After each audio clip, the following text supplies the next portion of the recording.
गुरुदेव के स्वरूप प्रबलित स्वरूप मौली महाराज अपने गुलाम में विराजमान उनकी बात श्री नरेंद्र प्रबल महाराज के स्वरूप के बोलने के लिए मजबूत विराजमान उनकी बात कभी प्रबल महाराज के स्वरूप में कीर्तन को भी पालन करने वाले को करने साधु कुमार सुंदर भक्तिमती माताओं सबों को नमन करता हूँ, उनको प्रणाम करता हूँ।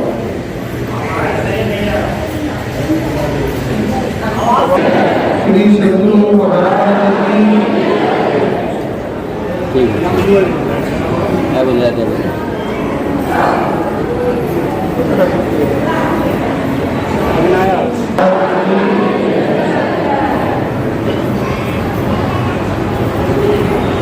बिजली चली गई थी।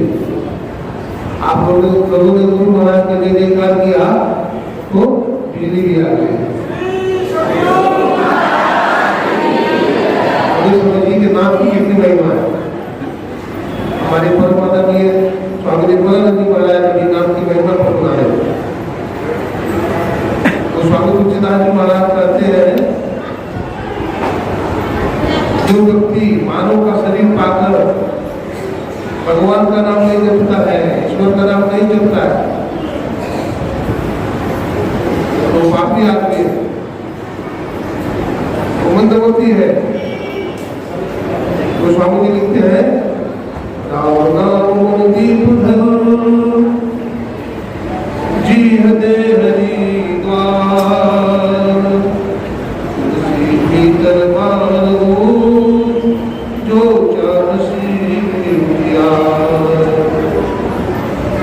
राम नाम की मनी को कहाँ रखो तो कहते कहाँ रखना चाहिए तो कहते हैं जी की बात रखो।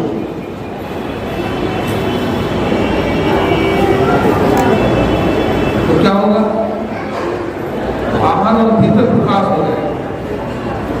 ऐसे समझिए आपके घर में एक लाइट है, अगर कमरा में रखेंगे तो कमरा में प्रकाश होगा, बाहर में अंधकार होगा। लेकिन उसी लालटेन को अगर आप बीच दरवाजा पर रखेंगे तो भीतर भी प्रकाश हो जाएगा और बाहर में भी प्रकाश हो जाएगा। मैं उदाहरण देना चाहूंगा। एक अंग्रेज दंपति समुद्र की यात्रा करते हुए स्टीमर जा रहा था। अचानक भीड़ भाड़ के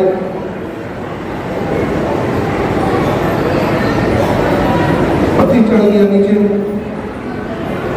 पति ऊपर चला गया और पत्नी नीचे चली गई। नीचे वाला मंदिर में जाकर पड़ी। जब बीच समुद्र में स्टीमर पहुंचा तो स्टीमर का इंजन खराब हो गया। जब इंजन खराब हो गया तो स्टीमर का जो चालक था कहा भाई देखो इंजन खराब हो गया है, अब स्टीमर पानी में डूब जाएगा। जो तैरना जानते हो वो समुद्र में कूद जाओ और अपनी जान बचा लो। स्टीमर पर सवार सभी लोग घबरा गए। अंग्रेज ऊपर बैठा हुआ था वो भगवान का अपना भक्त था। उनकी पत्नी जानती थी ये बात कि अगर हमारा पति चाहेगा तो स्टीमर को डूबने से बचा लेगा। उनकी पत्नी दौड़ती दौड़ती चली गई स्टीमर के ऊपर दूसरे मंजिल पर। उसका पति आंख बंद करके भजन गा रहा था, जाके जोर से चिल्लाती है, देखते नहीं हो स्टीमर पर सवार सभी लोग मर जाएंगे, आप अगर चाहोगे तो बचा सकते हो। आप परमात्मा से प्रार्थना करो, ईश्वर से प्रार्थना करो कि स्टीमर समुद्र में डूबने से बच जाए। उन्होंने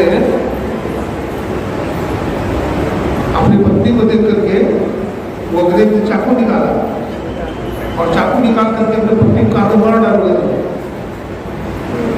उनकी धर्मपत्नी कहती है आप मुझे नहीं मार सकते। बोला क्यों? बोला आप हमारे पतिदेव हैं और मुझे विश्वास है आपकी चाकू मुझको नहीं चलेगी, आप मुझे नहीं मार सकते। उसका पति ने कहा तो संसारिक पति में इतना विश्वास है कि हम तुम्हारा पति है और मैं तुझे नहीं मारूंगा। देखो हमें भी अपने परम पति पर भरोसा है, उस परमात्मा पर भरोसा है कि जो तूफान आया ना बिल्कुल शांत हो जाएगा। इतना बोला तूफान शांत हो गया।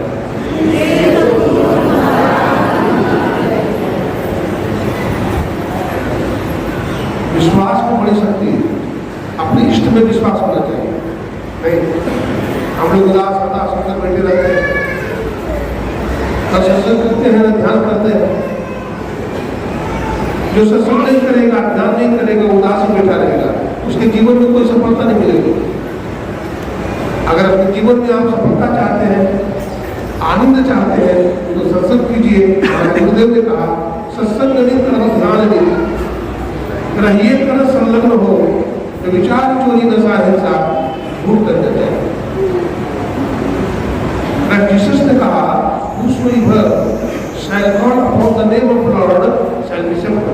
परमात्मा का गुणानुवादन करेगा, परमात्मा का नाम जपेगा, वो यमराज के पद से छूट जाएगा।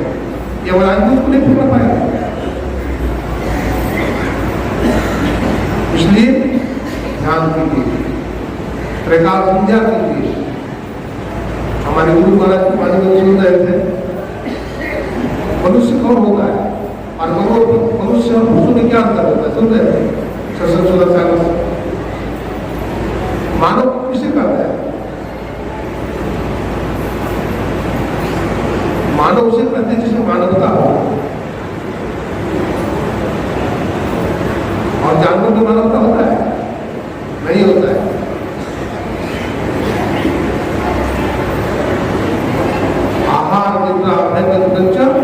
सामान्य वेतन पशु डराना ज्ञानम डराना मधिकम विशेषो ज्ञाने हीना पशु समाना। आहार मैंने भोजन करना, निद्रा मैंने सोना, भय मैंने डरना, और बच्चे मैंने संतानों करना। ये सामान्य वेतन एक क्रिया मनुष्य में भी है, जानवर में भी है, लेकिन ज्ञानम डराना मधिकम विशेषो मनुष्य में ज्ञान अधिक है, ज्ञानवान है मनुष्य, इसलिए मनुष्य है। नहीं तो मनुष्य होते हुए पूरा सिंह उसका पशु नहीं है। इसलिए गोस्वामी तुलसीदास जी महाराज ने कहा बड़े भाग मानुष तन पावा, बड़े भाग्य से मनुष्य का शरीर मिलता है। दूसरे जगह में गोस्वामी जी लिखते हैं बड़े भाग पाइए सत्संगा, बड़े भाग्य से सत्संग मिलता है। तो मैं आपसे पूछना चाहूंगा कि बड़े भाग्य से मनुष्य का शरीर मिलता है कि बड़े भाग्य से सत्संग मिलता है? बताइए क्या मिलता है, बोलिए। बड़े भाग्य से सत्संग मिलता है तो मनुष्य नहीं मिलता है, मनुष्य में मिलता है। देखिए मनुष्य का शरीर तो बहुतों को मिला हुआ है। जो मानव का शरीर पा करके चौराहे पर बैठ करके दारू पी रहा है, ताश फिर रहा है, पाप में जिंदगी बिता रहा है, तो उसको मनुष्य का शरीर मिलने से कोई लाभ नहीं है। इसलिए गोस्वामी जी को करना पड़ा कि बड़े भाग पाइए सत्संगा। वो व्यक्ति बड़ा भाग्यशाली है कि मानव शरीर पा करके सत्संग सुनता है। आप लोग भी बड़े भाग्यशाली है क्योंकि इतनी संख्या में सत्संग सुनने के लिए अपने घर के काम धंधे को छोड़कर सत्संग में आए हैं।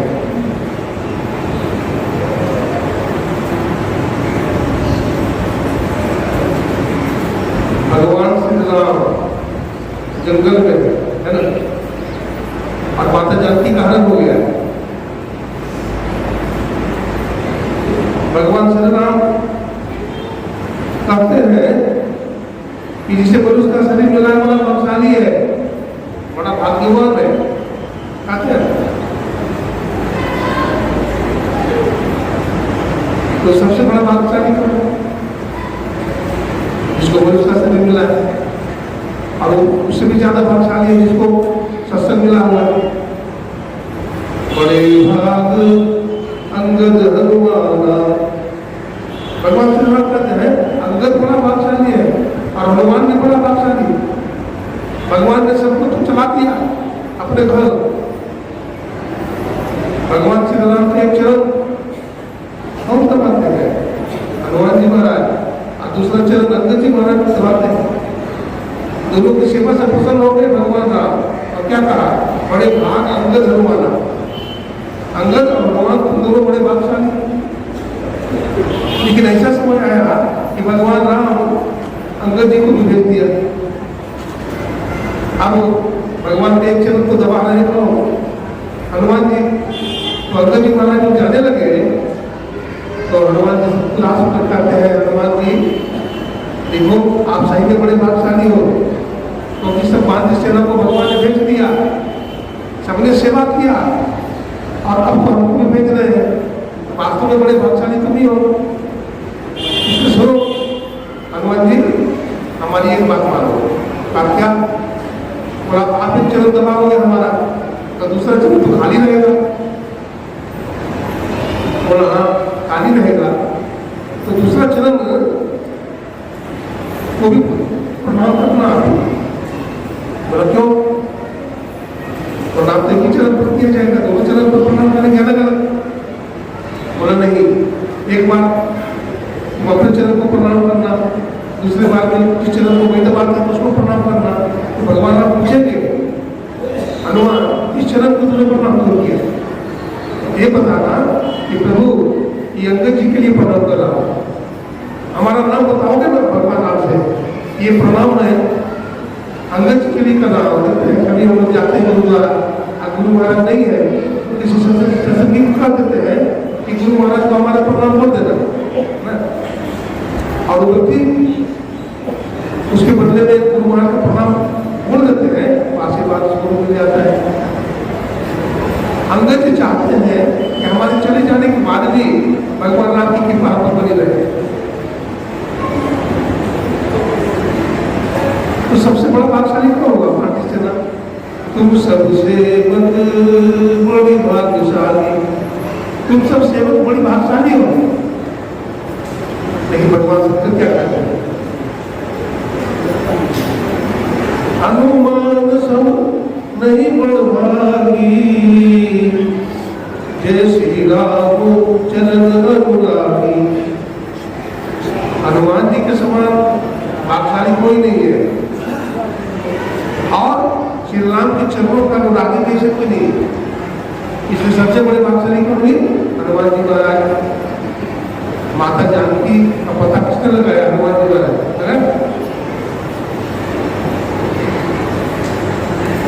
समुद्र के पार गए हनुमान जी महाराज, लंका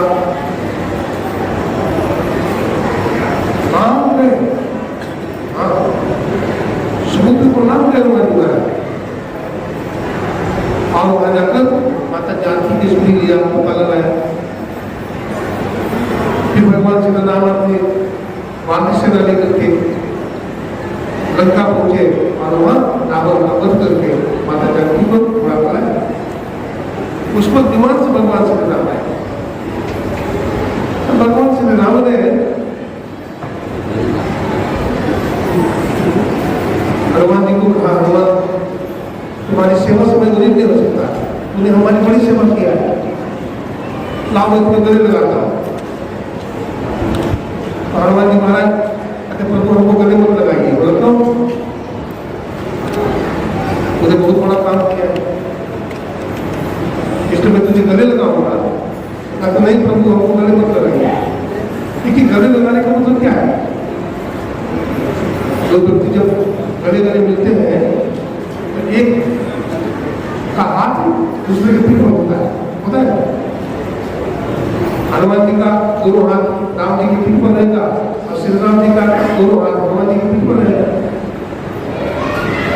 तो पीठ पर हाथ मारने का मतलब हुआ कुछ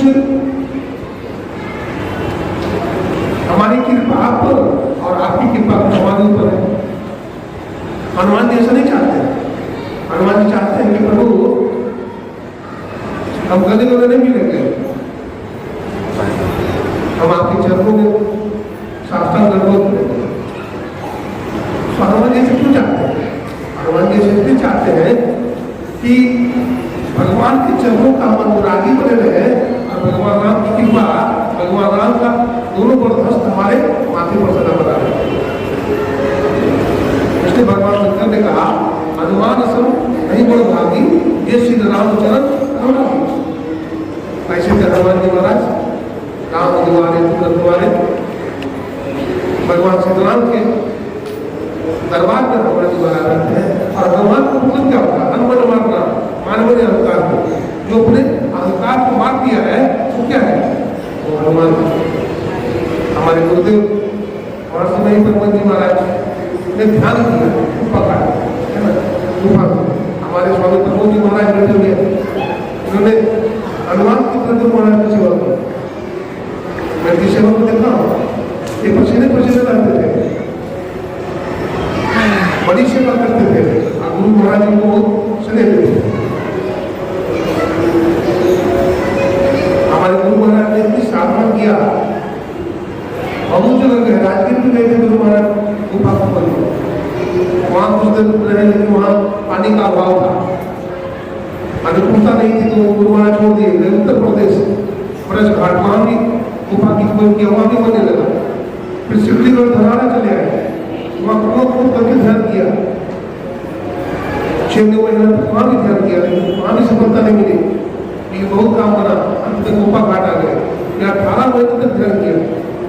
बताते हैं सिवलीगढ़ धरारा में एक लड़का था, सेवा करने आता था, जिसको हम लोग ध्यान करते थे, झाड़ू लगा देता था, गुरु महाराज कपड़ा साफ कर देता था। लेकिन घर में गया और आकर सोया रह गया, मर गया। सब लोग लाल है, राम नाम सत है, राम नाम सत है। संजोग से गुरु महाराज बाहर नहीं बैठे थे। क्या हुआ जी? बोला गुरुदेव आपका शिष्य मर गया। बोला कैसे मरा? बोला रात में गया, भोजन किया, सोया रह गया। गुरु महाराज ने कहा नहीं मरा है, लाओ। लाया, गुरु महाराज ने अपनी कृपा दृष्टि फेर दिया, कमंडल से पानी लिया कुंभ में और उस लड़का के मुखमंडल को छिड़क दिया और लड़का उठ करके बैठ गया। सदगुरु मिले तो उड़े बाबू, और नहीं तो पगले हुआ।